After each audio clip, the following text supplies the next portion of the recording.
It is a very great pleasure to introduce the speaker for the second Asian Environment Lecture. Dr. Marco Lambertini is to many people in the green movement a hero. He previously was head of BirdLife, and in that capacity he did some extraordinary things. He worked very closely with Indonesia and helped the Indonesian government to conserve a very large part of their forest in Harapan. So by conserving bird life, you have to conserve the natural habitat. And it's a wonderful way of conserving natural habitat to focus on birds. So your fans in Singapore, Marco, were very happy when we learned that in April this year, you will assume your current position as Director General of WWF. WWF is probably the world's most respected and influential green NGO. I've worked closely with Yolanda Kakabatsi for many, many years and admire her a great deal. And I want to also tell you that the CEO of WWF in Singapore, Elaine Tan, is doing a good job.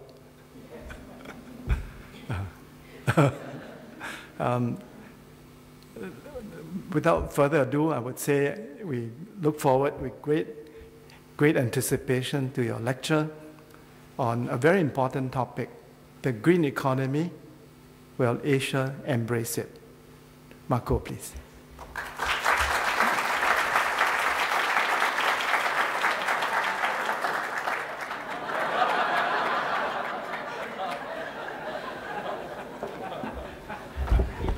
I don't know if you noticed, but not one, but two pretty boys. So that's.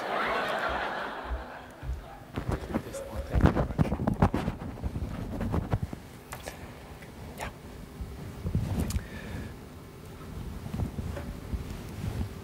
Thank you. Excellent. Well, Professor Ko, Professor Lin, thank you very much for the introduction.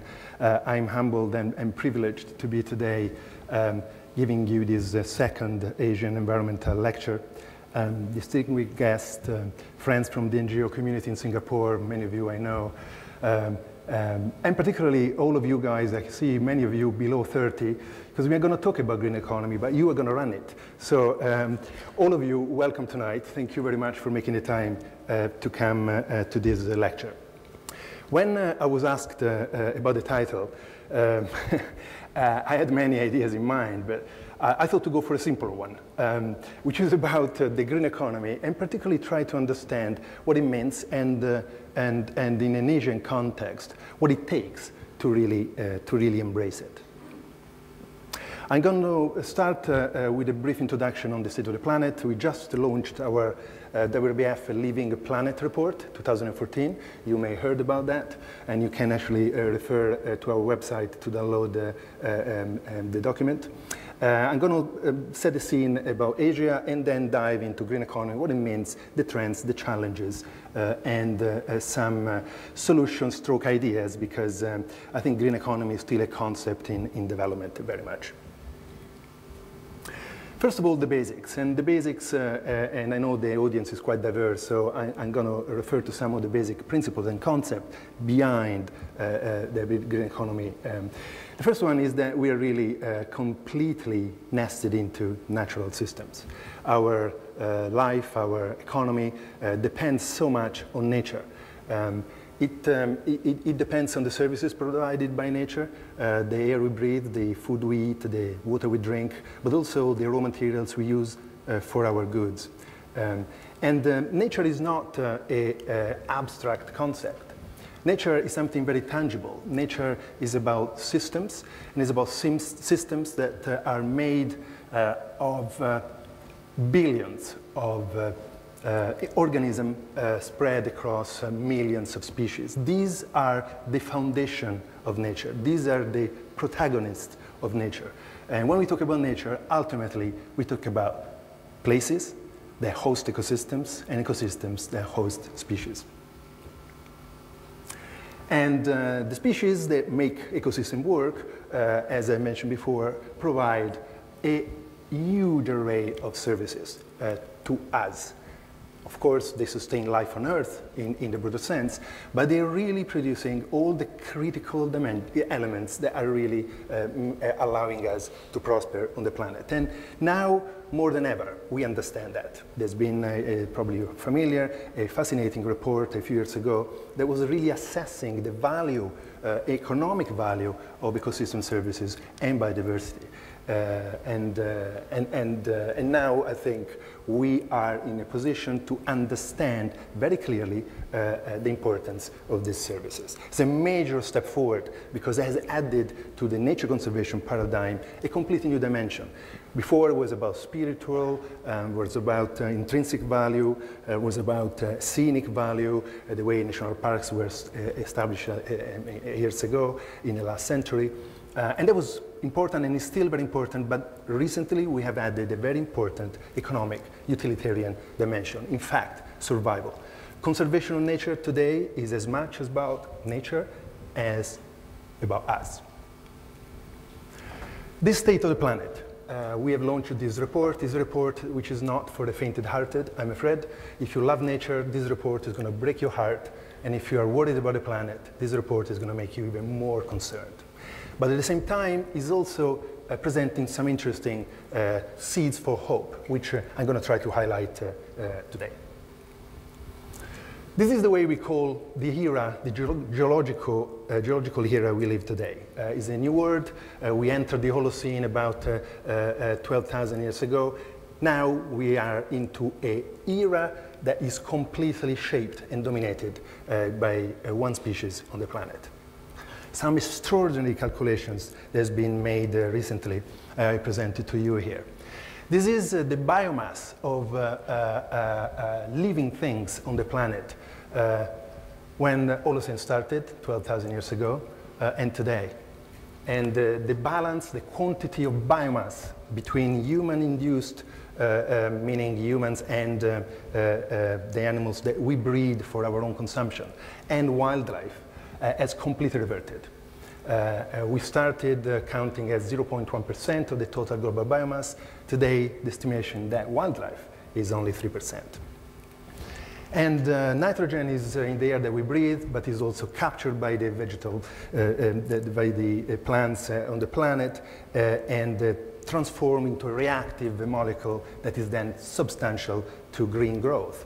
Well, today, human activities, particularly in terms of agriculture-related activities, are fixing more nitrogen than the whole green world, natural green world on the planet.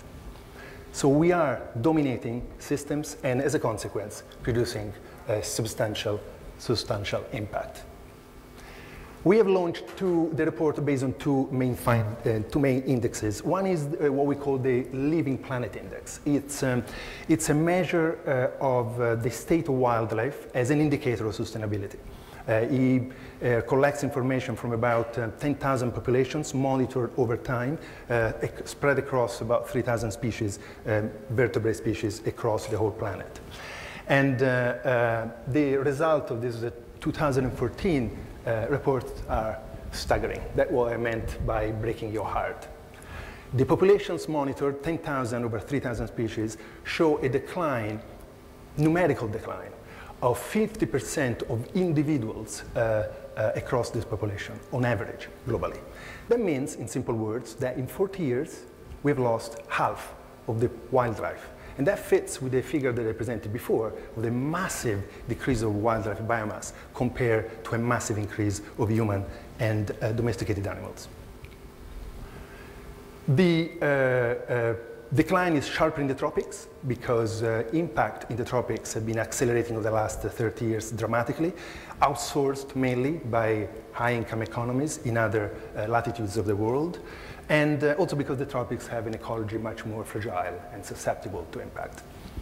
And the Asia-Pacific, for similar reasons, because the growth and the development has accelerated very much in the last 20 years, 30 years in large areas of the continent, is showing a higher than average decline of wildlife as well. And fascinatingly, that's clearly represented by this other diagram, which is exactly the same, using the same data, but disaggregated in terms of high, medium, and low-income countries. And wildlife in the low-income countries in the world is declining much, much sharper. And in fact, in some of the high-income countries, is even recovering in some situations. But that's particularly due to the outsourced footprint and to the acceleration in business as usual development. The main drivers continue to be similar over the last couple of decades. It's habitat loss and degradation, main issue, and consumption, unsustainable consumption, hunting, fishing in an unsustainable manner. So this is about wildlife. This is an indicator, of course, on the impact. But then we have been working with our partner organization, Global Network Footprint, to identify a little bit more clearly the drivers, the pressures that are actually producing the decline of wildlife that we have witnessed. And the bottom line is very simple. We are continuing to erode our natural capital.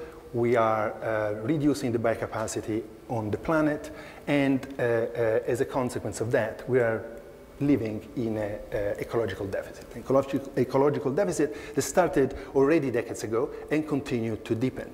And today, the way we consume, it's equivalent to 1.5 planets per year in terms of resources that the planet can provide to us and regenerate. That means that we're cutting trees faster than they can grow. We are fishing fish faster than they can reproduce, and particularly, this is a major component of the footprint, we are emitting CO2 in the atmosphere faster than the natural system can absorb. In particular, 3 areas we are really overshooting dramatically. One is biodiversity.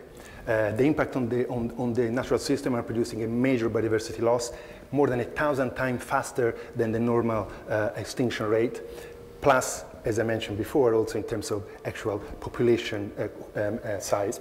Nitrogen, as I mentioned, we are inputting into the system an enormous amount of nitrogen that naturally should stay in the air and now is in our rivers, our seas, and in the ecological system and on the planet. And then climate change. We're already overshooting beyond the limit, and we know that continuing this way will head towards dangerous levels. So what are the pressures and the challenges that actually behind this particular ecological footprint? There is no hiding. There is no hiding. The main driver is population growth. We took a couple of million years to reach the first billion of people on the planet, and since then we've been adding 1 billion every 10, 15 years, regularly.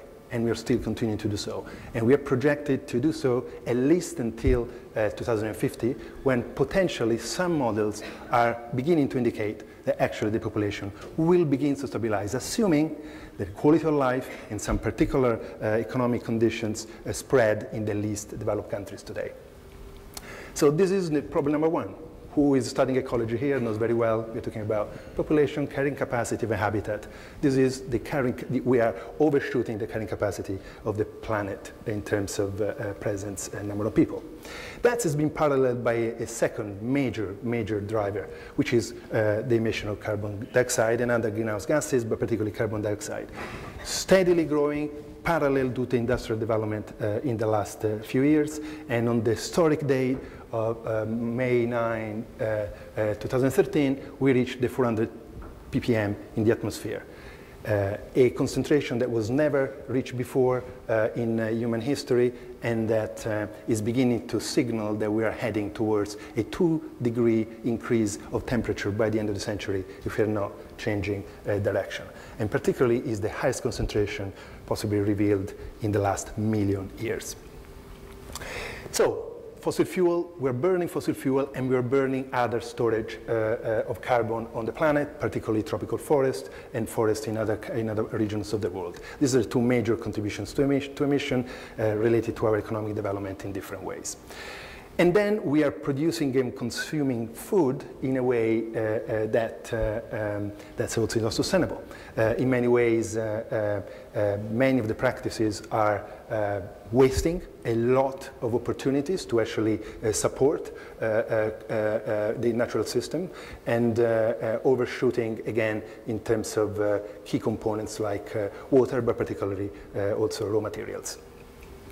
The oceans is no different story. This is the state of the fisheries, with underfish stock being reduced over time, the bottom gray line, and the majority of the fish stock globally are either fully fished or overfished. And the trend continues to be worrying. Water has been identified one of the critical ecosystem services for our life and economy. It's been considered by the World Economic Forum, not by a bunch of ecologists, but by the world leading economists, as one of the top threats to our economic stability moving forward in the mid-century. And basically, this slide shows, these are dots that show the position of different countries related to the Human Development Index of the UN, which is basically an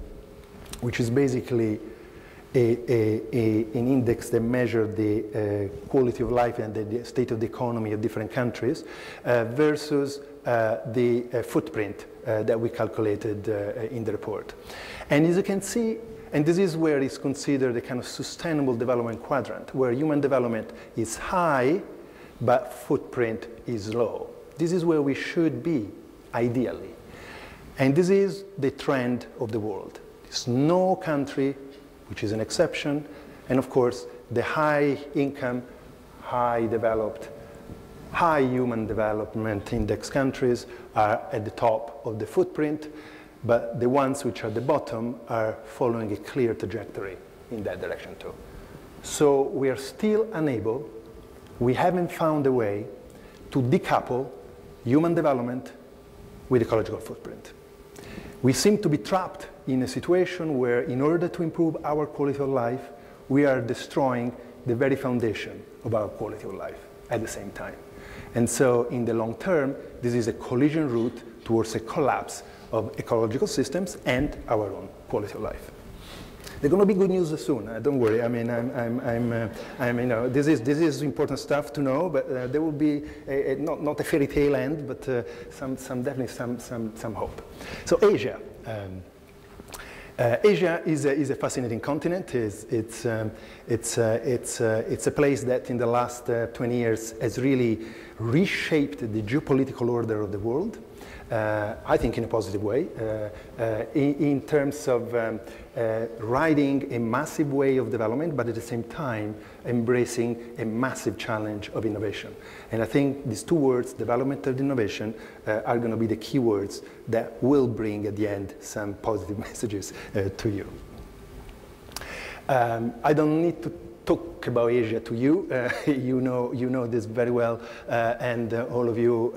But you know, the high population and the urbanization, of course, the rising income due to accelerated development over the last decades, the consumption that is growing as a consequence, and also the change into different lifestyles, high footprint lifestyles and diets, the rise in energy consumption, all the classic pattern of a very steep development curve. Today, Asia is consuming about 40% of the global energy and emitting about 40% of the global greenhouse gases as a consequence of massive, rapid development.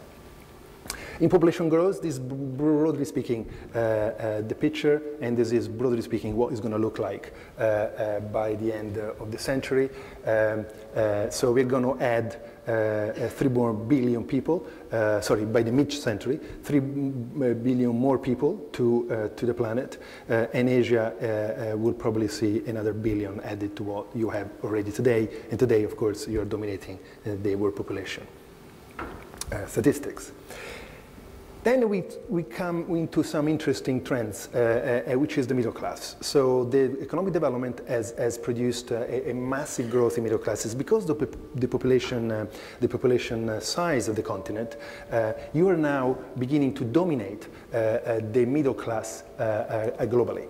And this is a consequence of the development that we talked about, but at the same time represent a fascinating opportunity. And the rapid development of the middle class, the rapid development of education in the continent, and in many emerging economies in China, is really beginning to trigger some interesting responses. We'll see in a minute. But basically, the majority of Asia, particularly the emerging economies, are, as I mentioned before, really heading to a trajectory of classic business as usual development with high footprint, particularly related to consumption, production, and CO2 emissions. This is Singapore, a high-income developed economy. Like most of the other economies in the world at this level, is far above the 1.5 average number of hertz that we are consuming every year.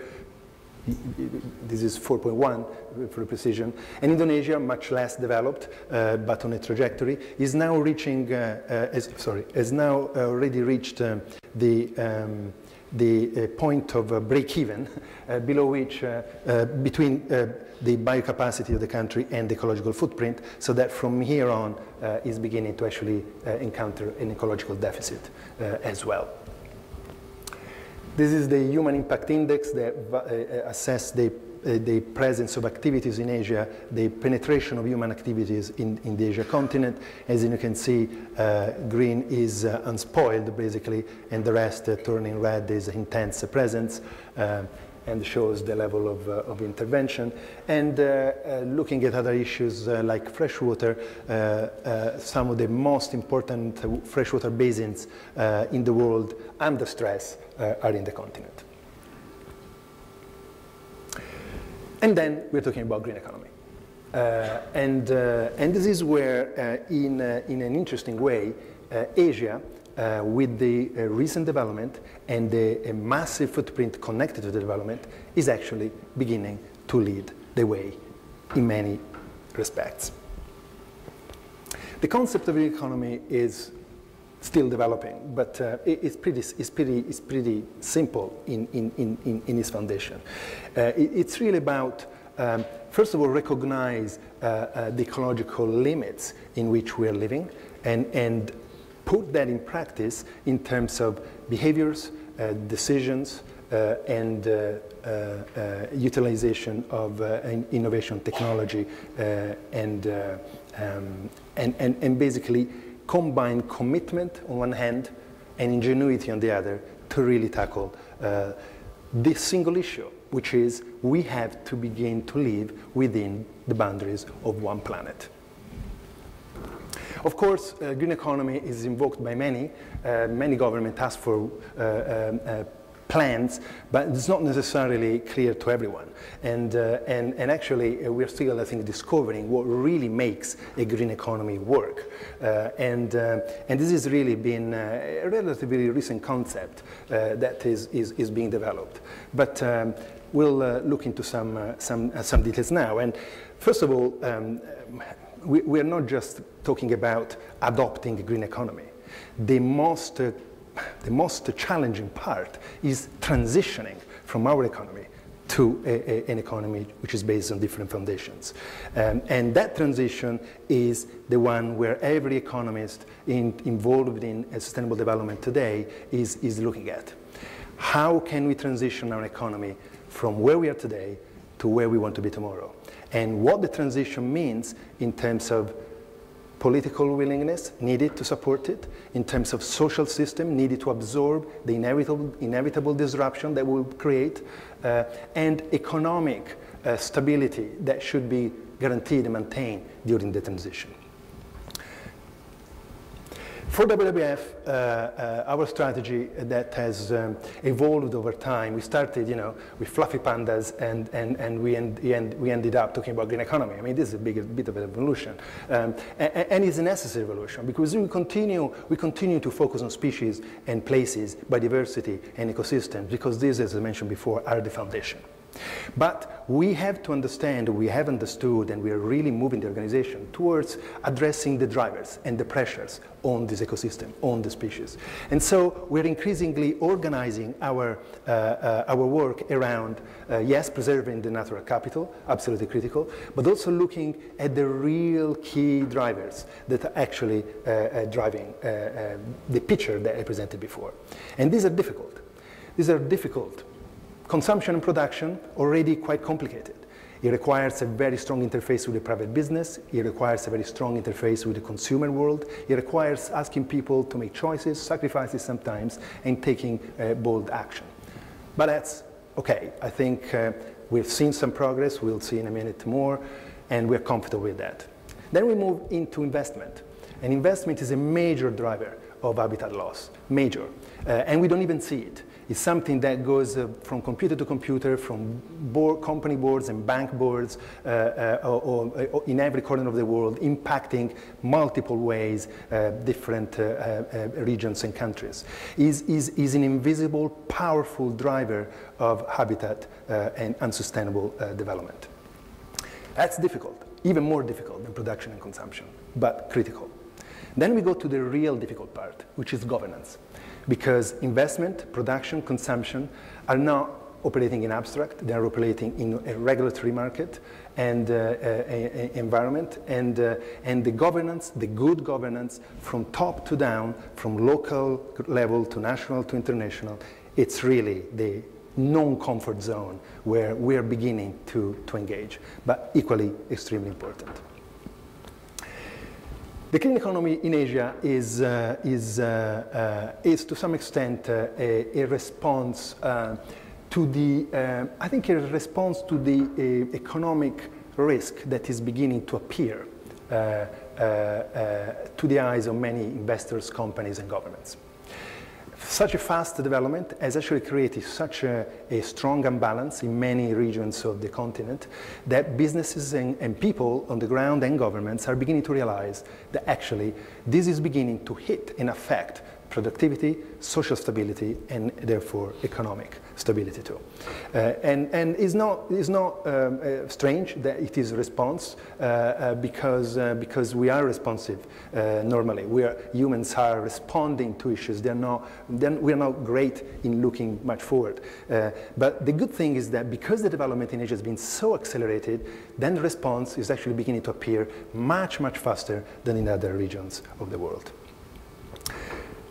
The first one, which is under discussion, of course, is the population growth. We have different scenarios, and these scenarios depend on our choices. And the choices we know are related particularly to a few key dimensions that will stabilize population. Just economic, equitable economic development, and eradication of poverty, and particularly women education in the least developed economies. This is proven, this is working, and this is where actually the new important debate globally is concentrating in terms of population growth control. Then urbanization. Urbanization is something extraordinary. We have, for the first time in human history, reached a point where more people live in cities than in rural environment. This is incredible, and is going to continue for some time, stabilize at some point, of course, but continue for some time. And this is actually creating a major opportunity. Yes, there are a lot of problems with big cities. There are a lot of issues related to footprint. There are a lot of issues related to disconnection of people with the natural environment. But there are also fantastic opportunity to have so many people together being able to embrace a smart development plan. And the smart cities are really one of the major challenges, but also major opportunity to actually reduce global footprint substantially, because half of the population is actually concentrated in places where we can manage in a more controlled way system, production, consumption, etc. And the latest, I don't know if you noticed, the New York summit, the Ban Ki-moon summit in New York, one of the most exciting dimensions for me of that was this gathering of some of the major mayors of the major cities around the world that has subscribed to a compact that will actually bind them to work towards developing sustainable cities, particularly from a carbon footprint point of view. And then sustainable production. I'm not going to comment this slide, but this is to show that there are a number of key commodities that we're actually producing today, driving the majority of the impact in terms of habitats and species loss. And this is where we need to concentrate in working on the supply chain, working with the consumers, working with the producers to make sure that we do produce these commodities efficiently, and we do produce these commodities with the lowest footprint possible, particularly in terms of land use, water use, and impact on natural ecosystems. There are a lot of traps on the way, and it's not going to be clearly an easy job. The resources are depleting, there is increasing competition, and competition doesn't help, because competition divides. And what we need today, the only thing we don't need today is division. What we need today is work together between sectors, government, business, civil society, and within countries. And unfortunately, the tension on water, particularly, which is the most striking one already in today's world, is actually moving in the opposite direction, creating more competition, more divisions, and that's really coupled with poor governance and limited social inclusion, meaning limited access of people to influence decisions. It's a major obstacle in the region, but also, of course, in other regions. So is Asia leading the green path? I think, of course, is a difficult question to answer, but Asia is showing some really interesting positive steps. First of all is the discussion at the governmental and private business level. And Asia has got probably, actually, I'm sure, has got the highest number of plan and fora, discussion fora on green economy than any other continent. And that reflects also that response to a pressure that the continent and the economy in the continent is facing. But probably the most interesting and tangible contribution so far is the major development of renewables and green renewables energy. We have a truly green revolution in the continent.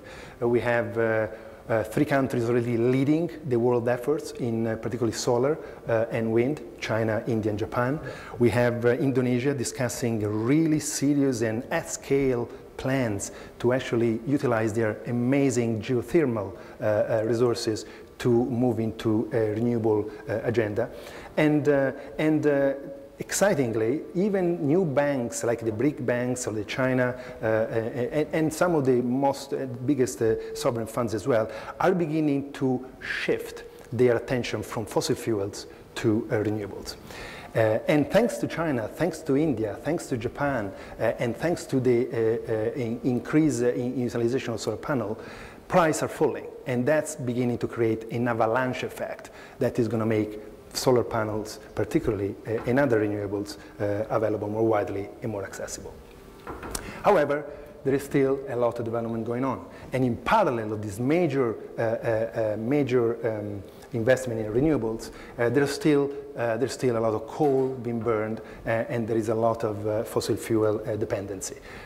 But I was saying before, green economy is about transitioning. And I think the signs that we're seeing from some leading economies in Asia in terms of attention towards the renewables is incredibly encouraging and is actually critical. And it is surely leading the way globally. And then a few ideas on green economy in Asia. So the first one is, so how to make it happen. The first one is definitely concentrate very heavily on renewables. This is unescapable. We have to move out of fossil fuel. Oil companies have to understand they will have to close shop soon. This is what happened to Kodak when digital photography happens. This is happening to them.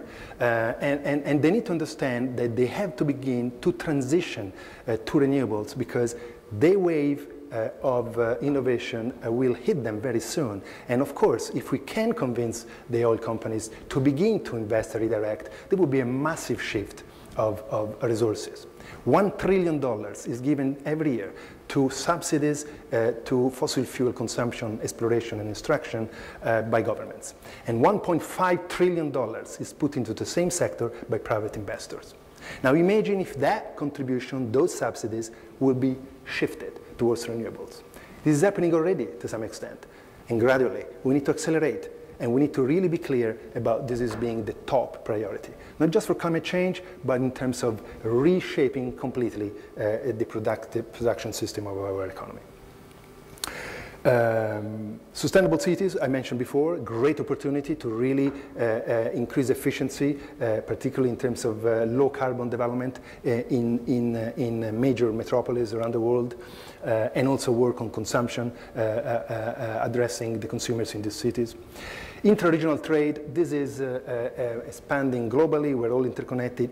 Regionally, in Asia particularly, there are huge discussions, as you know, about further liberalizing the trade and encouraging trade, which in itself is not a big deal, perhaps, but has to be really inspired by low carbon and green approaches. And this is obviously another important direction. And then the financial input. So the financial inputs needs to be really follow these principles. I mentioned the subsidies, I mentioned the private investment. Everybody, even us, in our private life, with our little savings, we need to begin to question the classic paradigm of investment return. And we need to challenge our investment manager and ask to invest in sources which are green, in activities which are green. And actually, the data show that return is almost equivalent to the one in a more classic investment portfolio. So there is a huge opportunity here to lead the way in our single lives, as well as, of course, influencing the major investors, which are pension funds, sovereign funds, the major hedge funds based in the most developed economies, and of course, government and bank and development banks' resources. This is happening very slowly. You may have heard the major debate in New York again about divestment for fossil fuels. Foundations like Rockefeller, with a $3 billion, if I'm not mistaken, a size like that, investment fund, they have decided for the first time to divest from fossil fuels publicly, and many others have made similar commitments. We, WWF, are running a similar campaign. This is a critical direction.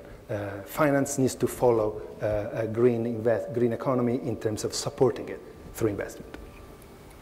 And then more logical and common things, but still very important, is the importance of an integrated policy approach, particularly at the government level. And I would like to say this. I think we have seen, again, New York summit has been really a fantastic demonstration of where we are today.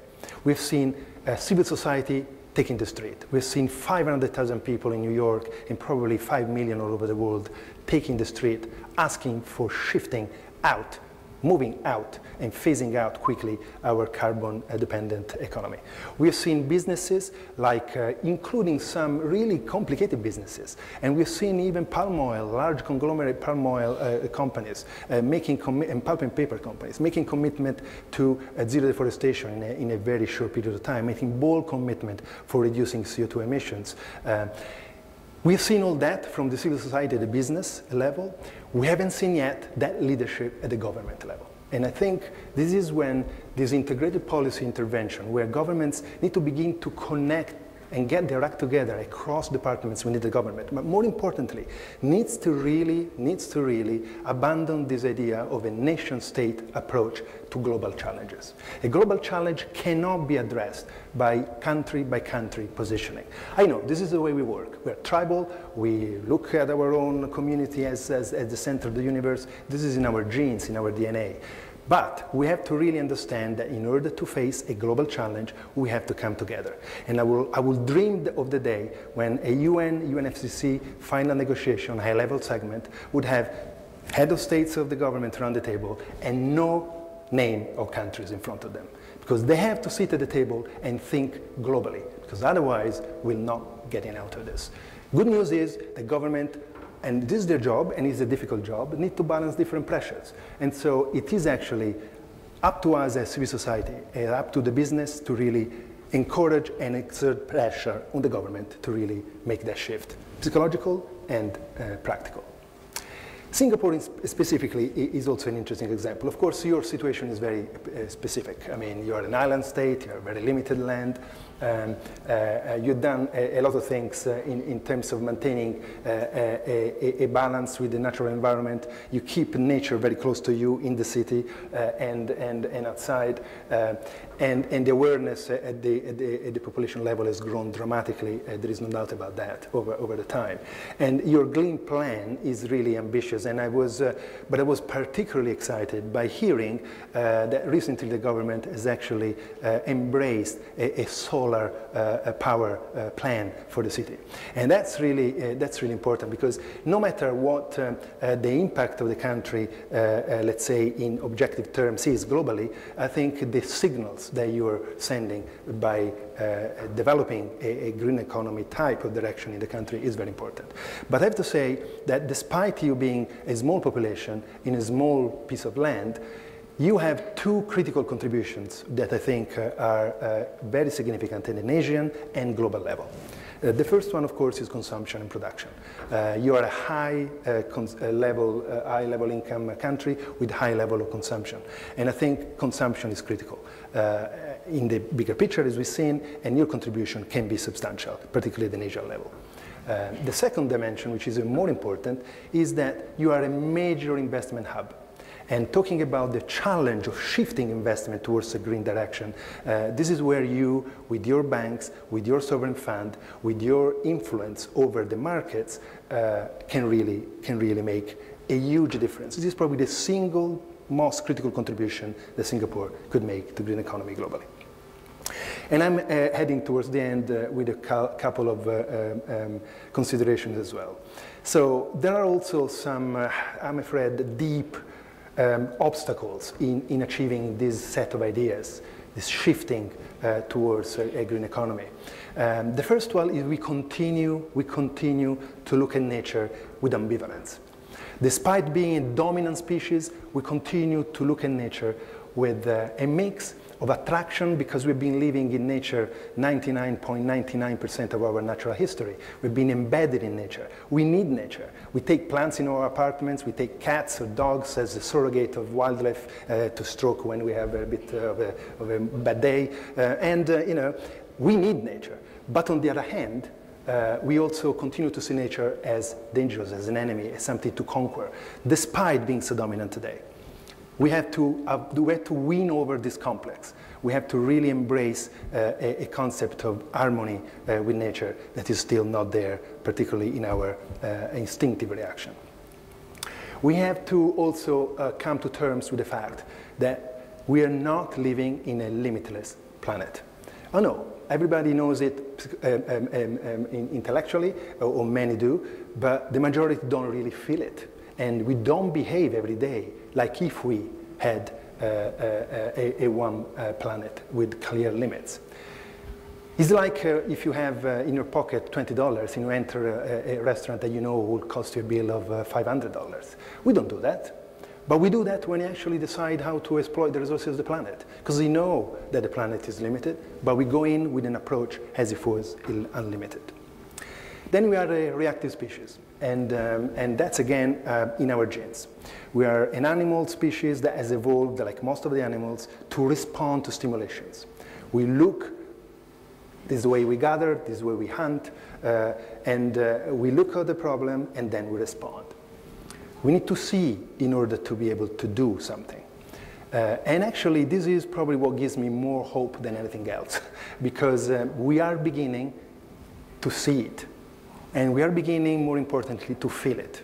We're beginning to feel environmental degradation on our skin, because the sun is hotter than before. We're going to feel it in our hearts because people are dying of extreme weather events triggered by climate change. And we're going to begin to feel it in our pocket as well, particularly governments, because the cost inflicted by environmental degradation and climate change are already substantial and will continue to grow. So as that, we're beginning to respond. And so it's true the message I presented before, we are reaching a tipping point in terms of capacity of the planet to absorb our pressure. But we are also reaching, I feel very strongly, a triggering point, which is actually the point in which our species is beginning to respond. And we've seen that. The state of the planet is going worse, the pressure is going up, but the response is increasing very fast. And I think that's really where the major promising seed of hope is. And then, as I said before, we're tribal. So this is a bit of an anthropologic view of conservation, but I think really we're also very tribal in our genes. We tend to be, family, then friends, and then of course countries. We have to look at one planet, one challenge, one tribe, because if we don't, we're not going to be able to put in place the coordination, the cohesion, the common cause, and the common purpose that we need to face the challenges today. And one example of this, I think, is the way we treat our oceans. We look at the oceans with fear. We look at the ecosystems of the oceans with something that is dangerous to us, because it is a mighty force of nature. We look at it as bottomless, and we look at it as something infinite.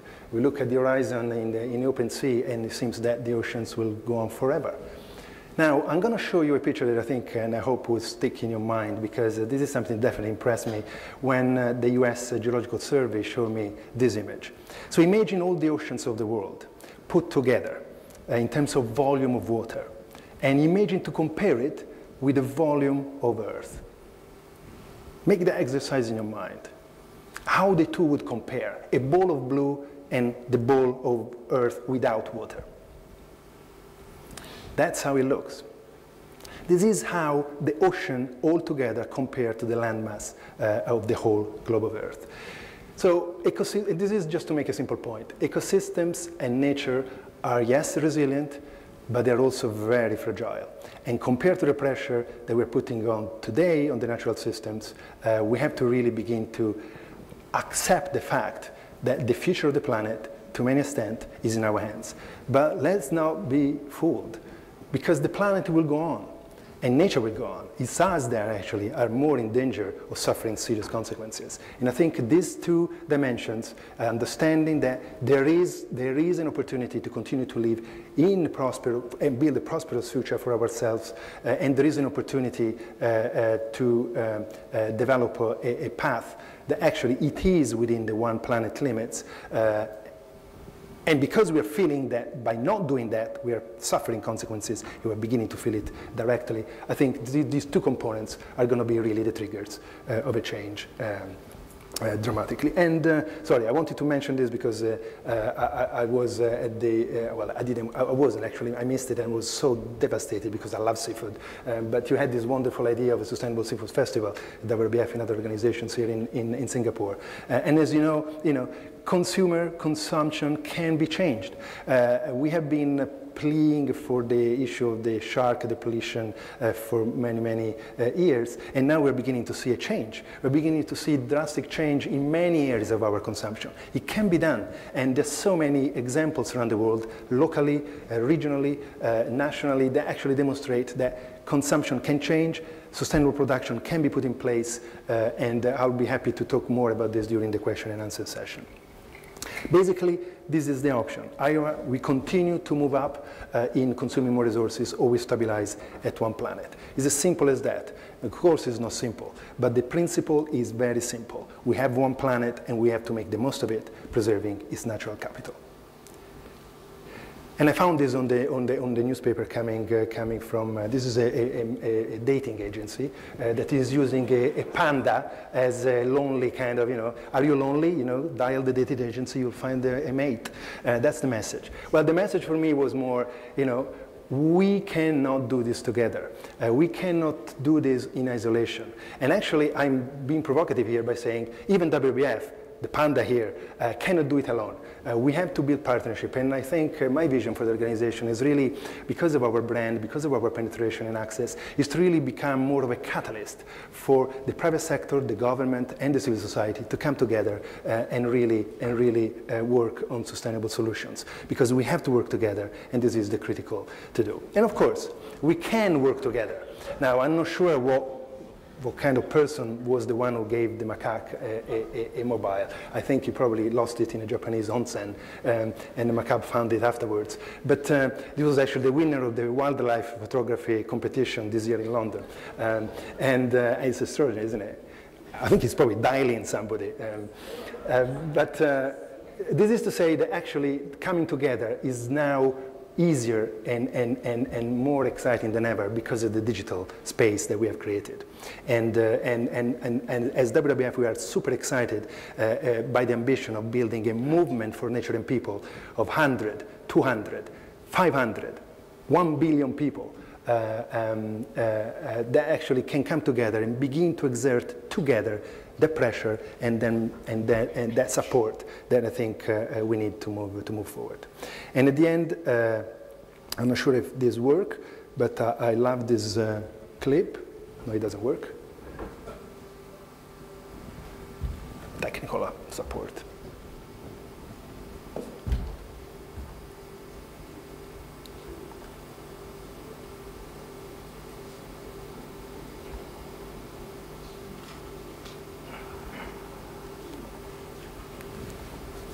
You can try click on the top. Okay, well, I explained to you. This was a lovely clip, video clip, that was showing how we are all connected. It was comparing human and wildlife dimensions. It's called We Are All Connected. It's a video clip of WWF. And I wanted to end with a very romantic note, which obviously I'm not allowed to do, but doesn't matter. But this is, I invite you to look into YouTube, because we have on the YouTube the same clip. And basically it's saying we're all connected, we're all in this, and working together is going to be the only option. But yes, the situation is very grave, very serious, but as I said, I feel really we're reaching the triggering point where humanity will trigger a major response, and it's already happening. Thank you very much for your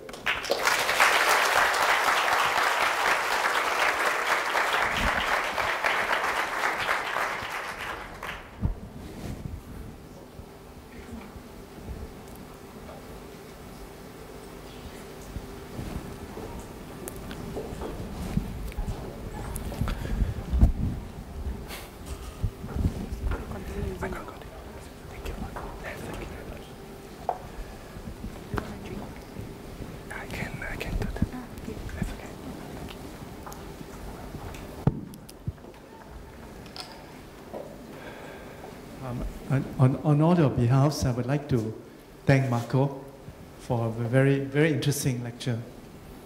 I'm sorry we missed the conclusion.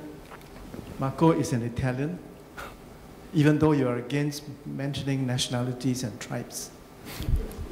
But you would not be a good Italian if you didn't have a romantic conclusion. So I want to begin by saying that I would sum up Dr. Lambertini's lecture by saying that although the situation is grave, he has a very positive message for us. He thinks that we are at a tipping point and that the peoples of the world, the civic leaders, the corporate leaders, the mayors of cities, the leaders of national governments are beginning to come together to do something about the dire situation we are in. He also thinks that in the case of Asia, although we haven't been doing a good job in the last 30 years, but even on Asia, he's optimistic. Yeah? You're beginning to see in Asia, Asians doing things which, for example, is going down the green path. China, Japan are investing massively in renewable energy. And you see in the case of Indonesia, they're taking a new look at their potential for geothermal energy. So it's a positive message. Lin Heng, my boss for today, said we can go on for 30 minutes in a Q&A session. So I want to begin on a high point. Let me ask somebody who's an environmental economist, Professor Houston Kwa, whether he would do us a favor of asking the first challenging question. Well, it's not really a favor, but... Houston, can you ask Marco the first question. Can somebody bring a mic to Houston?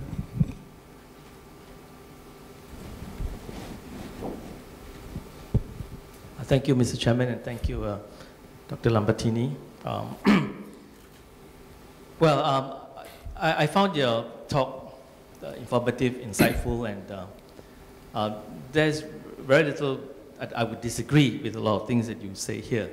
Normally, one takes the economist and the environmental person as an antithesis, but actually, many people have the wrong perception. That's why I say economists are often misperceived and misaligned. Regarding Asia, I think my own writings and concern is that many of the Asian governments, while they want to also help the environment and do something for the environment, they're often very constrained.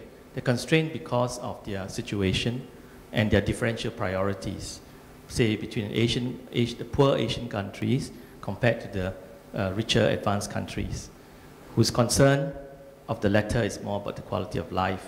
And over in Asia, we have many are still fighting just to survive. So what is the responsibilities of the governments of Asia? Naturally, to provide jobs, income, security, employment in the first instance. And we hear that all the time. But there are many things which I think as an economist that we can actually persuade and ask governments to pay more attention to. That is, for example, we talked about externality issues, for example, right? So that's something that that governments can really pay attention to and impose, say, for example, a simple carbon tax to get it going, that people do know about their responsibilities towards us, for example, their carbon emissions, right? We don't have to go all the way in the first instance dramatically, but we can certainly go a little at a time. So that's something that we can do.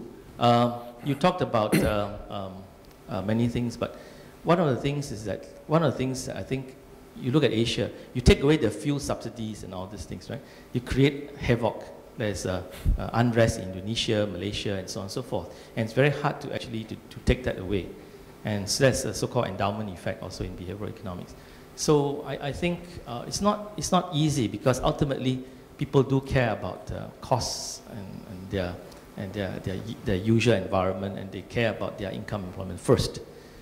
So externality is one thing, embracing all the green technology, the renewable energy, I think all is heading to the right direction. No country in the world, including China and Vietnam, whatever, that will just grow for growth's sake, to just worship the GNP. Because at the end of the day, they still need to live, they need to have clear waters, greenery, and so on, right? Good air. So if they're going to do all that and give up all these things, I think no government wants to do that. So I think not enough attention is paid, I think. I know you did, but there are a lot of writings which don't pay any credence or attention to what Asian governments are in fact doing and caring. But it takes time. It takes time, it takes money, and it takes generations. I guess I don't have a real question for you, a very dramatic question. But because I found all the things that you say is quite agreeable, right? So I beg to give to somebody else to ask a critical question. Thank you very much. Thank you very much. Marco, you want to react? Yeah, I mean, just to say, of course, I totally agree, it's not easy. I would be more optimistic in terms of the timeline of potential change, because I think the change that has happened in the last 10 years in China, for example, in terms of their reorientation. Oh, yeah. Okay. Yeah. Yeah. So not loud enough. Okay. I think what you've seen, for example, in China in the last decade or so, has beaten any, in terms of acceleration and pace, any other country in the world, and has been really able to parallel strong human development and strong growth, of course with the high footprint, but also parallel that with a major investment in green directions. And of course, as I mentioned before, I think the real challenge here is develop and plan a transition that allow us to minimize destabilization, because this is really the key problem. And one of the major challenges we have, and I don't think nobody has come up with an idea, is actually jobs, is about jobs. How do we maintain social stability and jobs by moving from carbon to renewable? A complicated transition process and realignment of our systems that needs to be planned very carefully. And this is where government, of course, and businesses play a major role together. Thank you. I'd like to ask Professor Simon Tay whether he could ask the next question. I'm sorry to put my friends in this position. Thank you. I think I have a question rather than a comment. I enjoyed the lecture too. May I ask maybe two? I'm not sure the quality, so maybe there's good quantity.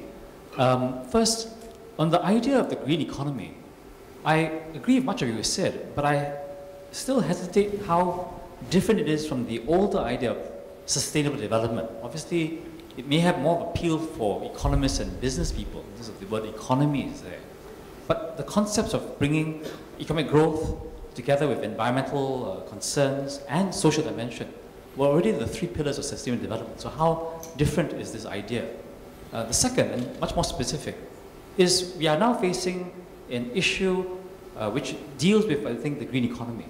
The air in Singapore is again past the 100 PSI mark, which marks not just the fires on the ground in Indonesia, but really a production and chain of supply issue that implicates many industries, some of which you mentioned in the resource sector, palm oil and a couple of others. You know Indonesia very well in your previous work, and WWF is very much engaged with Indonesia. What counsel would you give to us or others in the region concerned about getting Indonesia to turn to the concept of green economy and focusing in on stopping the haze by turning production to a more sustainable basis? Thank you very much. I think the first question is probably quite simple, because I think there is not an immense difference between sustainable development concept and green economy. I think green economy is something that resonates much stronger with a number of audiences, and that's the way it has evolved in its narrative. But I agree, I think the pillars are very much the same, and the overall strategy, it is very much the same. I think one dimension maybe that has changed is that the sustainable development concept was more centered around production and use of natural resources in a renewable way. Now the carbon footprint is taking a front stage in the debate. That's a new dimension with climate change aggravating over the last 20 years. The haze, well, there are three dimensions to the haze, the issue, that are equally important and are all very interconnected. And where actually, I think, again, the two main players here, maybe including civil society to some extent, but particularly businesses and governments, have the key to resolve that. One is investment related and connected to good practices standards. So investment from Singapore into palm oil sector in Indonesia has to demand standards that you would expect in your country and that should be applied in any other country where they operate, first. Second dimension is businesses themselves.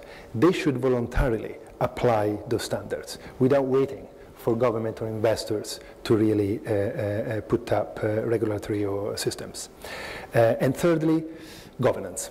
So we do need to seriously support and or put pressure on governments that are not looking carefully at governance issues, particularly at the ground level. Because as we know, one of the main issues in terms of unsustainable use of resources and practices in business is related to weak and not focused governance, particularly at the local level. So these are the three dimensions, two of which really reside very much in your hands. As a business community in Singapore and government, and the other, of course, mainly in Indonesia. So I wish I had the silver bullet, but I think these are the three main focus areas. Okay, thank you very much, Marco. Simon, you happy with that answer? Yes. I see a hand in it. Yeah, please. Thank you. Yeah, my name is Sun Xu. I'm socially responsible investment analyst and commentary writer. I'm from China. Yeah. China is the largest developing country, but clearly we don't like pollution. We want to become a great power like USA.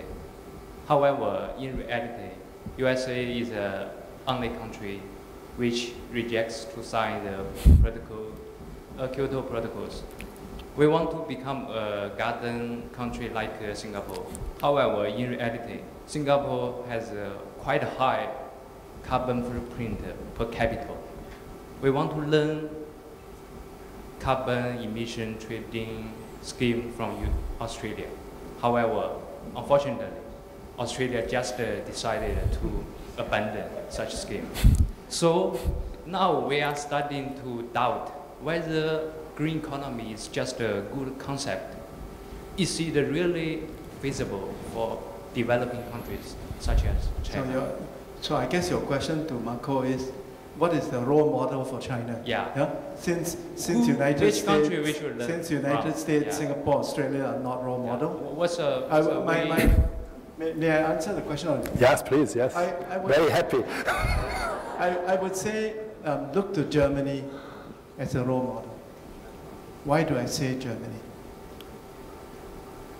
Germany derives more than 50% of its energy from solar. Germany today generates 5 times as much energy from solar than the United States. Most people think there's a trade-off, a trade-off between economic competitiveness on the one hand and being green on the other. But the Germans have shown to the world that it is possible to be green and to be competitive. Germany has one of the world's most competitive economies.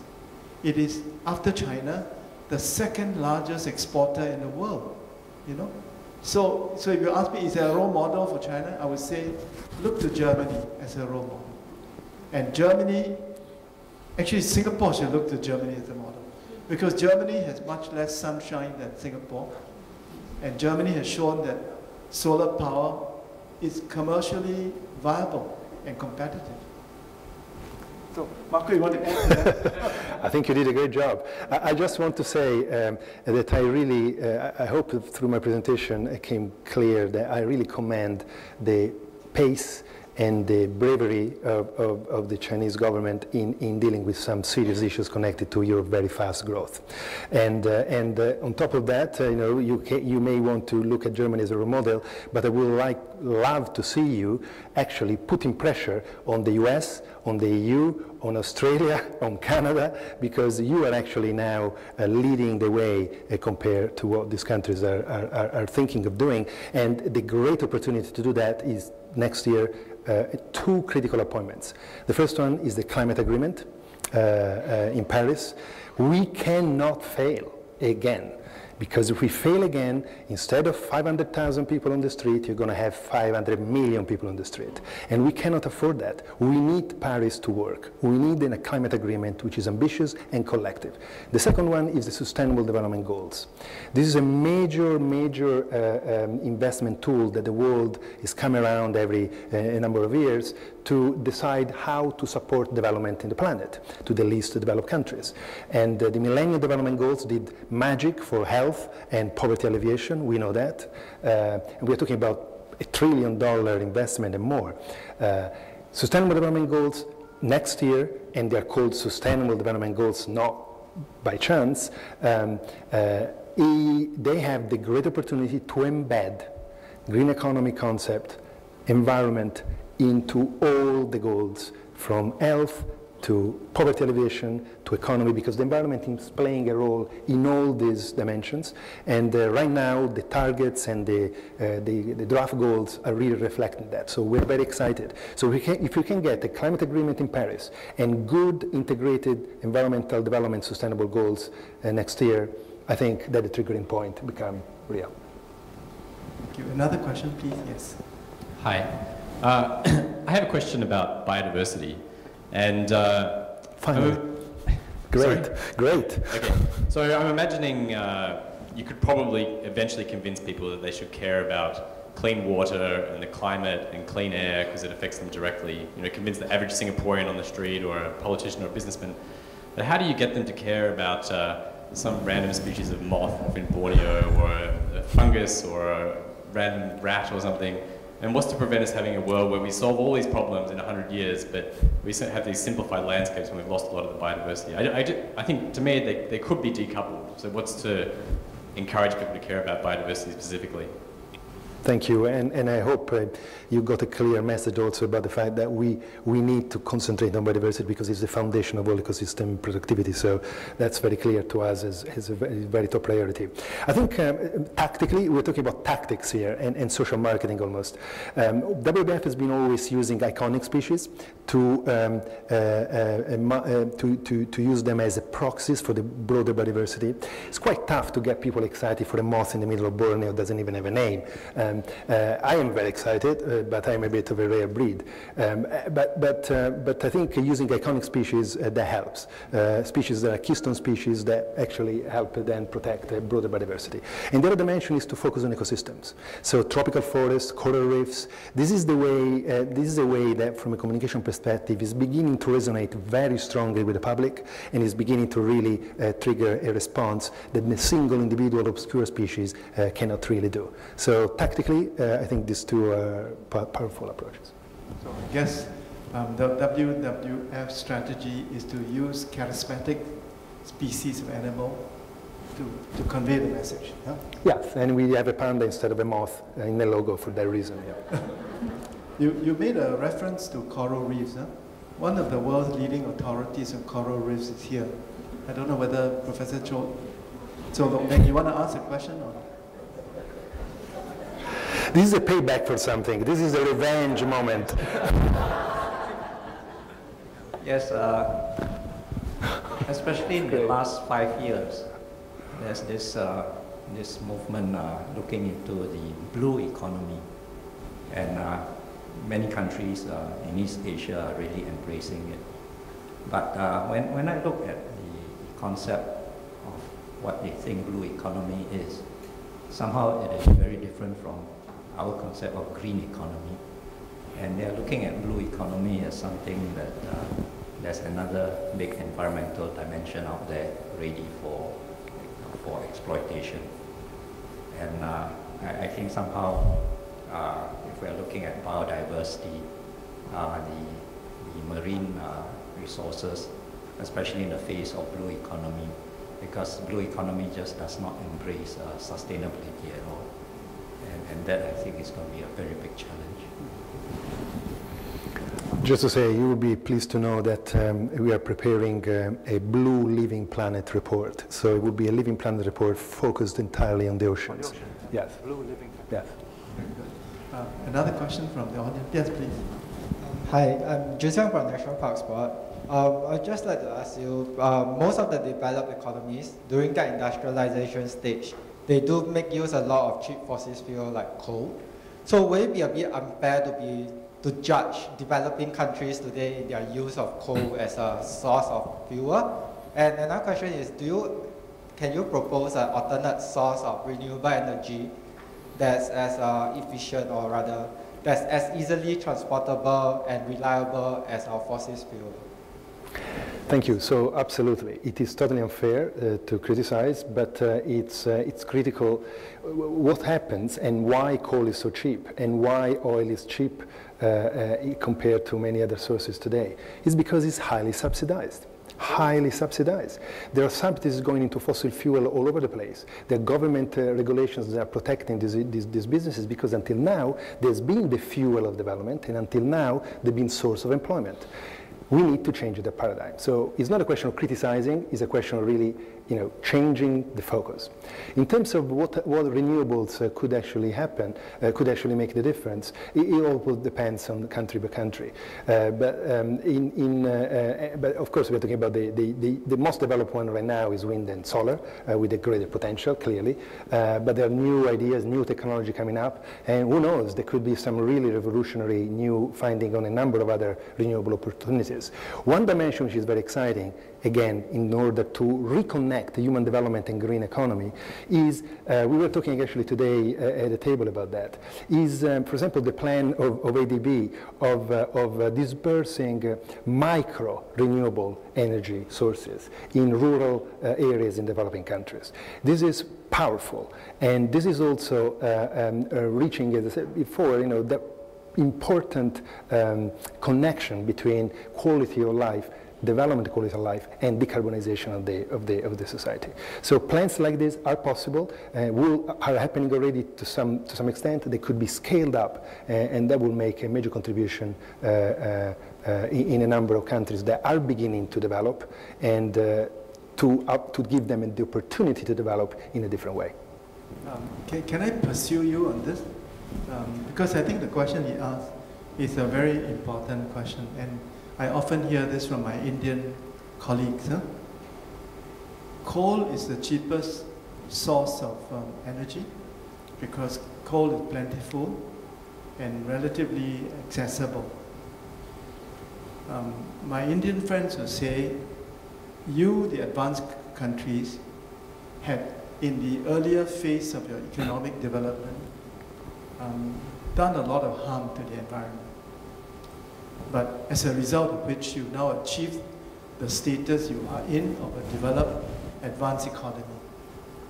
This is India's historic opportunity to catch up with the West. And why are you preventing us, India, from doing so? Why are you imposing on us standards which you never observed at a similar stage in your economic development, that it is not fair? How do you respond to the Indian? So the response, I think, is actually quite simple, because it's not a question of preventing the development. The question is to actually supporting a different type of development. And that's where I'm so obsessed about really redesigning completely the investment and subsidies system that at the moment is going to continue to support India in developing onto a carbonized economy. And that has got to change, because there are alternatives. China is demonstrating that there are alternatives. China started in the business as usual kind of Western type of development, disastrous with high ecological footprint, high carbon footprint. And now, because of their size, because of their pace, they're facing already what everybody will face in the future, a tipping point. But China is still building it's still building. Coal-fired plants. Sure, but it's transitioning. And we're talking about 15 years, 20 years, right? So it's really a tiny time horizon, and I think the trend is very clear. China is going to invest from now on in renewables, is already doing it, and China in the next 20 years is going to see a major transformation of their power generation capability. But you admitted yourself earlier in your lecture that the transition from the existing economic model to a low-carbon economy will be a difficult one, right? It is difficult for developed countries. It's even more difficult for China and India. And China is more advanced than India. So if you put yourselves in the shoes of the Indian, what are your options? Well, yes, I mean, if I had the answer, I would be the Prime Minister of India. But which I'm not sure is the job I want. But I think, I think, in fact, maybe I would challenge that view, because if you are not yet developed, that's the opportunity to develop in a different way. And the transition will be easier. The transition will be much more complicated in economies which are already embraced the carbon dependency. Economies that are less dependent on carbon because they are at the early stage of development. I think the transition could potentially be easier if the whole world supports that direction. And I'm talking about the financial markets and the investment tools that we have available. India will turn to you and say, Marco, I'm willing to not build coal-powered plants if you help me, if you subsidize. That's right. If you subsidize my by renewable energy. Who's going to subsidize India's renewable energy? The same people that at the moment are subsidizing carbon-based economy, or the main financial instruments that the world has at its disposal. And so we have to redirect the financial flow completely, gradually, but completely towards renewables. But I think this is the question, Tommy. This really is the question. How we can transition in a way that people in developing economies are not paying the price, which is an unjust price that other countries haven't paid in the past. It's not the moderator's job to argue. But this is exciting. I'm glad my wife's not here, or she'll scold me tonight. So, question from you, please. Member of the audience. George Ofori, Professor Ofori. Well, I like the lecture very much, especially the part about the tribe, because I come from a continent where the tribe is really understood. We all have tribes, all have tribes. Yes, yes. But I was going to ask you, how do we move from all these many tribes? I mean, even here we've heard about China, India, the US, developing countries, and so on. I'm going to ask the moderator and the speaker, how do we move from the many tribes to the one tribe that the speaker proposed? Oh. Invite everybody at dinner and then we become all friends. I think we already are, I mean, this is off the top of my mind, yeah? And this is not a WF official position, by the way. But it's an exciting question, and it really goes deep into how humans are able to overcome their biological constraints, which are genetic. They are the way we evolved. And I think we've seen economy becoming already globalized. We are not there socially globalized.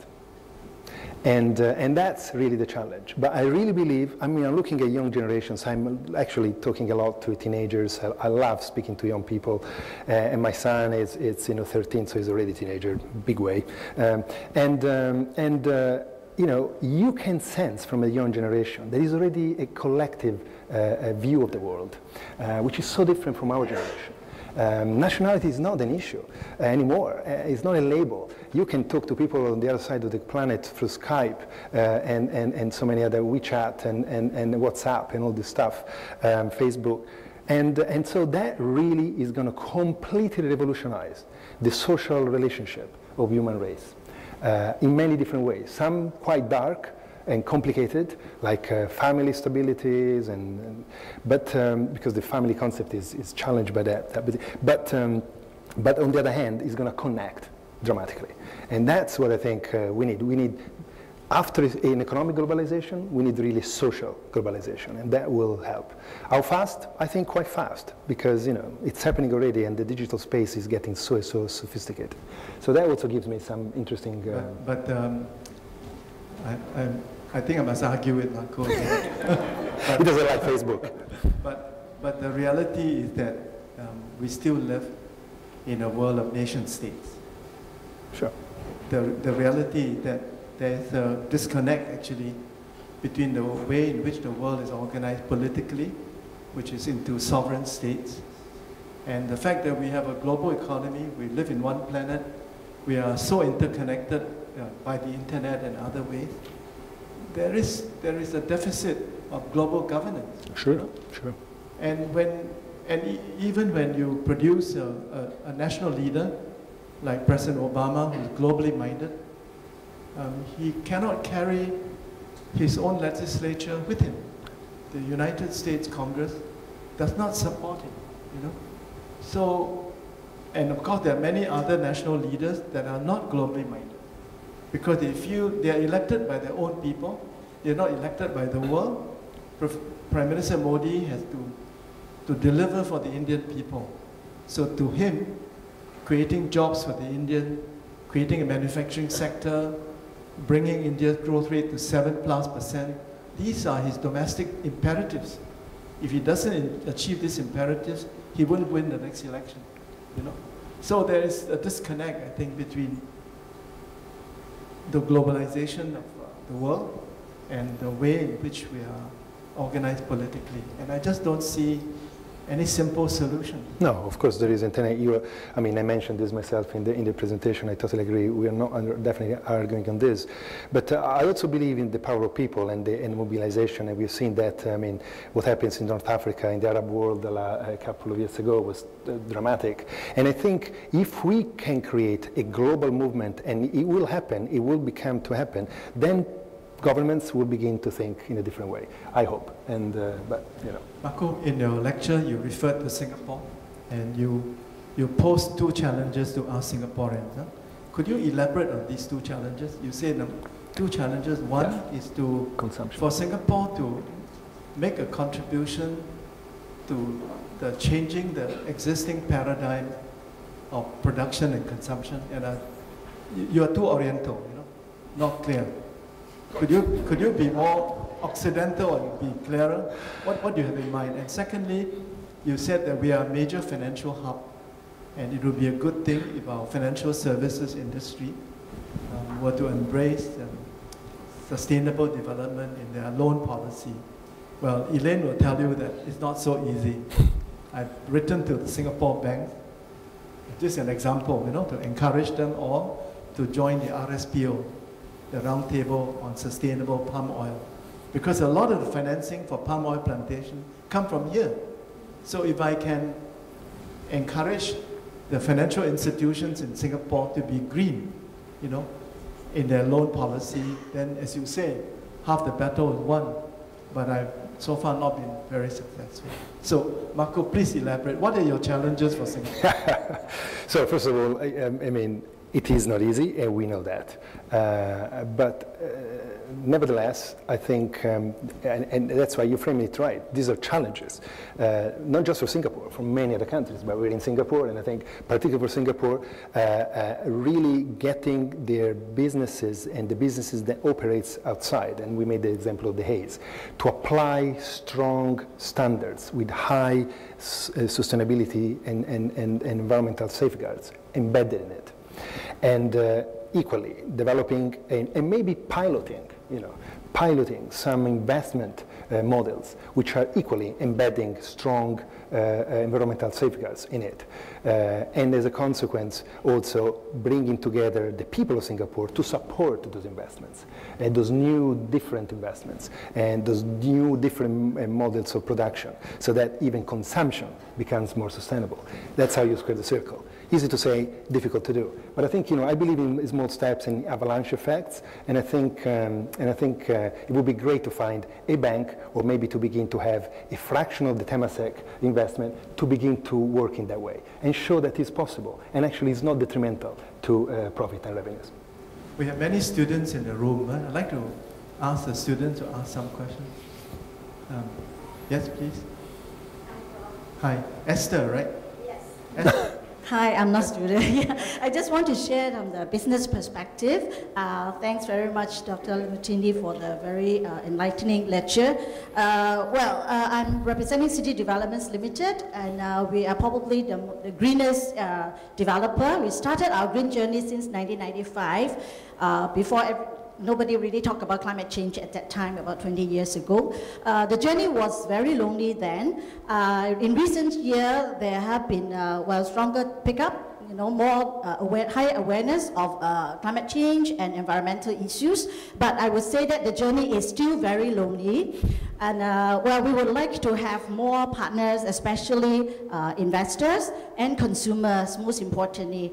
Just now you mentioned about the balance between production and consumption, and which I have been actually talking about it for many years, you know, because we have very low level of green consumerism in Singapore. Not many buyers, purchasers are asking for green buildings like what we, you know, build, or green space. Therefore, and in fact, nobody will really pay a premium for green buildings or green homes and all that, because these are big ticket items. And I think one thing, most important thing, is the consumer's mindset. Maybe it's also because of our clean and green environment that a lot of people don't feel that, wow, okay, climate change, okay, yeah, we talk about it, but I don't feel the threat until they see the haze last year. So I think it will be good that if we change the mindset of consumers, production will come. If consumers are demanding for green product, whether it's small ticket item or big ticket item like a home, there will be more developer, more manufacturer will produce green products. So this is one thing, and Prof, I also agree with you. I have been talking to bankers as well to provide a little bit of incentive for home mortgage, not to lower the mortgage rate because our mortgage rate is already very low. Just dangle a little bit of, say, something like, furnishing, a loan or whatever at a more privileged rate. Yeah, that will actually encourage green consumerism, to go a little bit more. And only with there's demand, there will be supply, and there will be, more green products, in the country. Yeah, thank you. Thank you. Thank you. But what it really means is that there's a lot of work for Elaine to do in Singapore. She has to educate Singapore consumers so that they will pay a premium to buy green building from Esther. But Esther has been very modest. Actually, CDL is a very successful, very profitable company. And that's great. So the journey has not been lonely, right, because she's been very successful. That's good. And I commend your commitment, and I think, but you're right, I think is a chicken and egg, is production and consumption really intertwined, but I think his role of civil society, WWF, Nature Society, other organizations in Singapore to really help convince, build the consumer movement that supports that direction. And we're doing this, we're happy to do more. The lady there, please. I'm a lifelong student. I just went to Copenhagen to learn about the Nordic model. It was basically very substantial, but being an architect planner, urban designer, and a landscape architect, I felt that we should educate the young, because I think we are all able to do things that, like what you recommend, the finance part, and the marine. And I'm very glad to know that students from the MEM is looking at marine, because I was also told in Copenhagen about the water. Should Earth be called water instead of Earth? But nevertheless, what I felt is that we should start from young, for the children to be educated to eat more vegetable instead of eating chicken and beef and pork. And I think it may be mundane, but educating the young how to cycle is more important than taking them to school by car. So I felt that I would like to reverse by going back to help the young generation, getting to our government, which has done a lot for us, and able to help out where we can. Because we are already at the level that we can help others. So I feel that this is where perhaps the wildlife, like in our green movement in M Parks, the green mark, where we bring in diversity of butterflies and insects, but we do not know enough about insects, so we need to learn more about insects. And I would say that the government has done a lot for us, and now it's our turn to do back for the nation, for the community. Perhaps you could tell us more about how to educate our younger generation, because we are the one who have contaminated. Now we have to ask them how to recycle, stop wastage, and develop them for the future. Thank you very much. Yes, I mean, not much to add. Is a critical component to the work we do already, but I think in Singapore there is a huge movement of local NGOs that do their work, WWF, but Nature Society and others do a lot of this. And I don't know what you think, but I've been visiting the country for more than 25 years intermittently, and I've seen a major growth in awareness. We need to do more, but I think it is happening. We need to just intensify the effort. That's critical, but I think I'm pretty positive about the direction. It's almost 7 o'clock, so let me take all the remaining questions, and then I'll ask Marco to respond to all of you in a composite reply, and also to sum up the lecture. So I'll go to the back first, if you don't mind. There are two hands in the back. Could you please ask your questions? Then I'll come to Lin-Hing. Yeah. Please, yes. Can you stand up, please? Hi. Hi. I'm just building on the previous two comments about culture.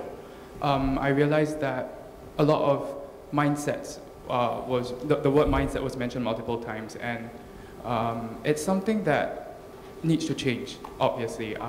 So how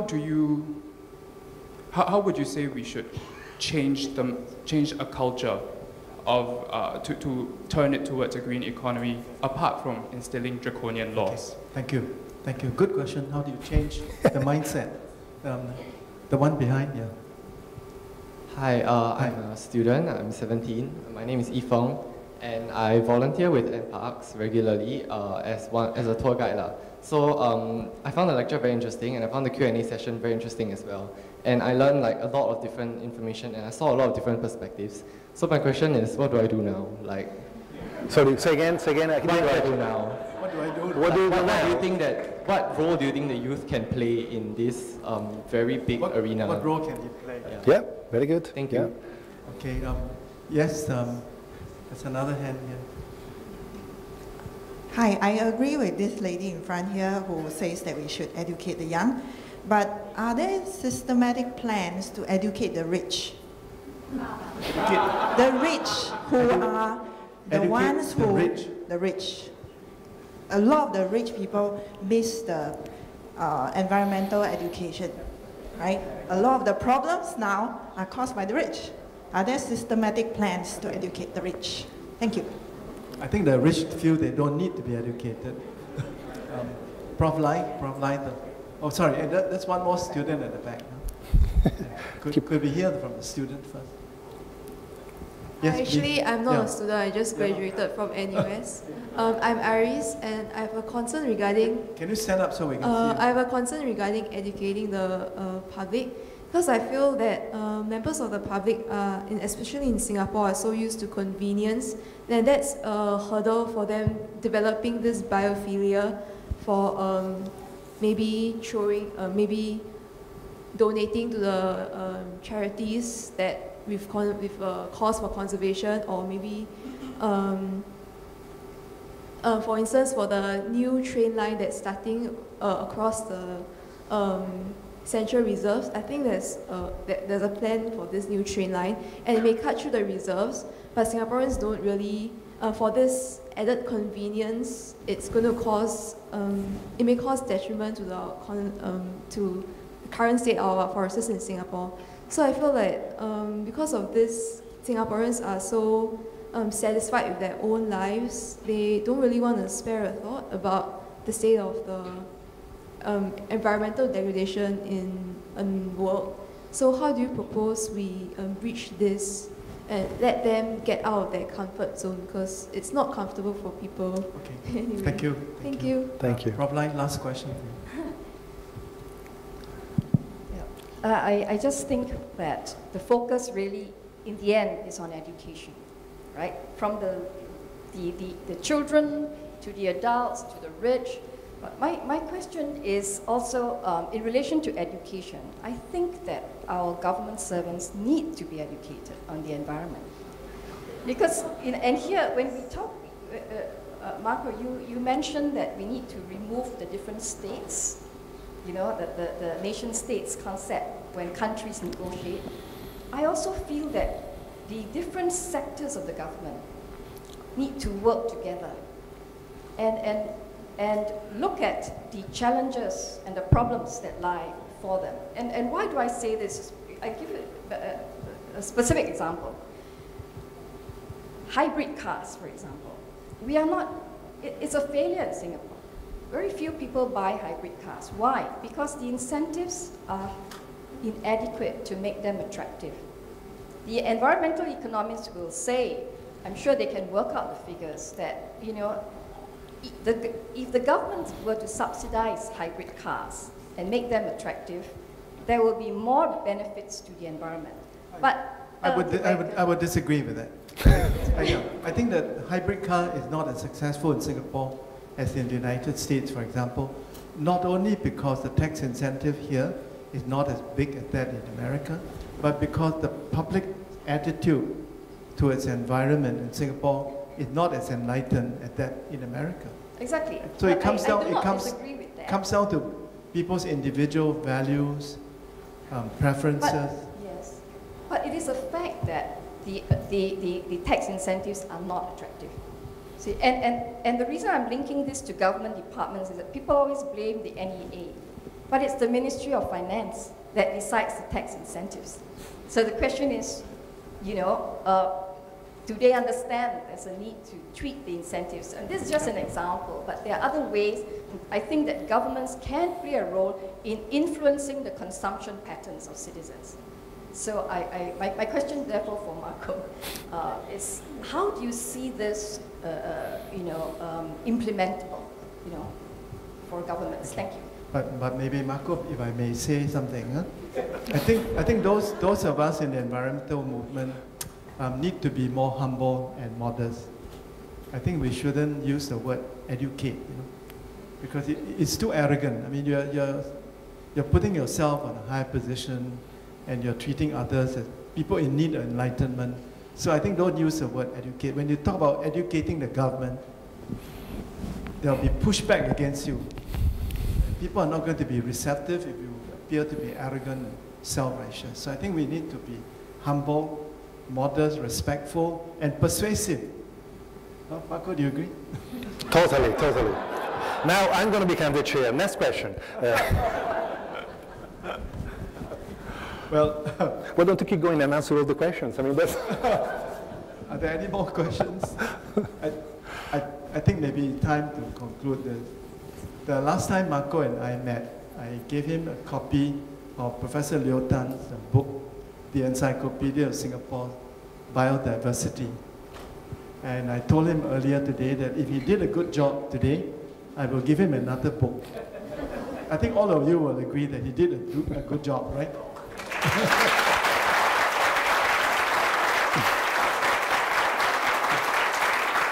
So I'm going to give him a book on Sungai Buloh. Thank you very much. Thank you very much. Thank you very much. And I think last time Tommy gave me a book was about 5 kilos heavy, so I thought it was actually punishment, not... this time you can say he's really... Thank you very much. Thank you, thank you. Thank you everyone again for coming. Just a minute, yeah, we have other presents. That was the punishment.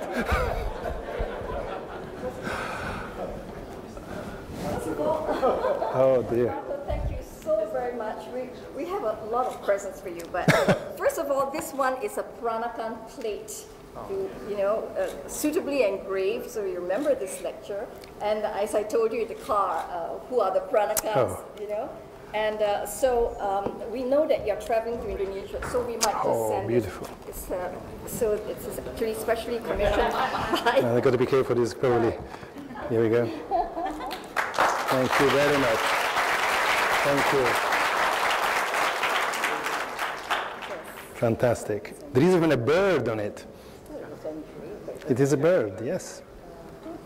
And you can see this specially commissioned by NUS, so there's Thank you. sort of write-up on this. So this is Thank you so much. one person. The second one is actually... thank you. The second one is actually a whole lot of books, 5 books. That's really major punishment. I shouldn't have said that. This is to showcase all the books that the MEM program has produced. I will religiously read all of this. Well, we will not load up your luggage. No. We will have it sent. Oh, that's gracious. But I have to say, actually, today the university gave me a fantastic introduction of their courses, and there was a list of dissertations. I don't know whether there's some authors here, but some were really intriguing and very close to our mission. So I'm actually not joking. I'm going to read these books, and I'm sure I'll find a lot of inspiration. So thank you very much. Thank you. So this is phase 2. So we will put this back and send it to you.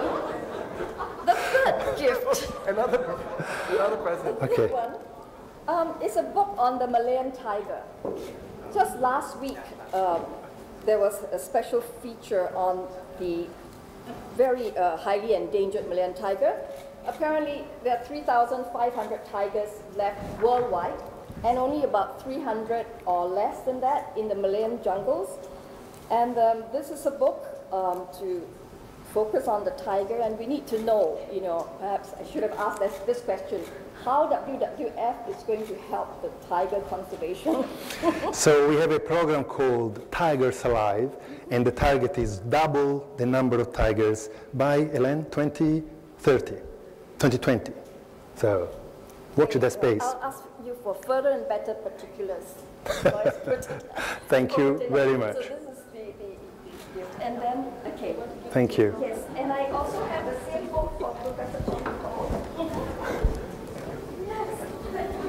Oh, great.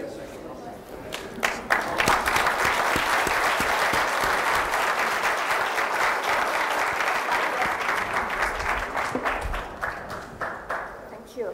I would like to thank also our sponsors with some books. So, Hybrid JESSEN, please.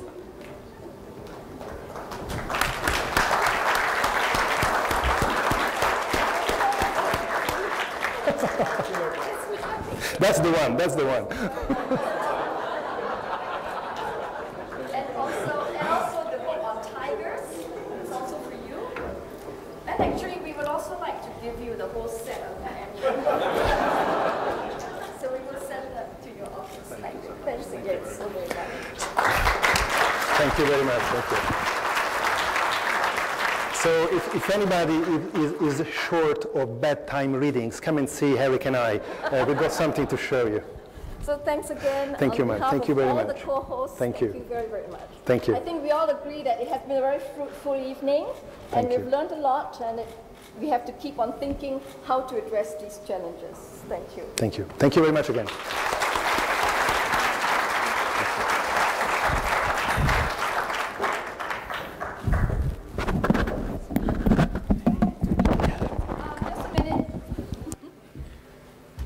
I need to also invite all of you now to a reception that's just outside. It's a good time to relax, have something to eat, and network. Okay? So do enjoy the rest of the evening. Thank you very much.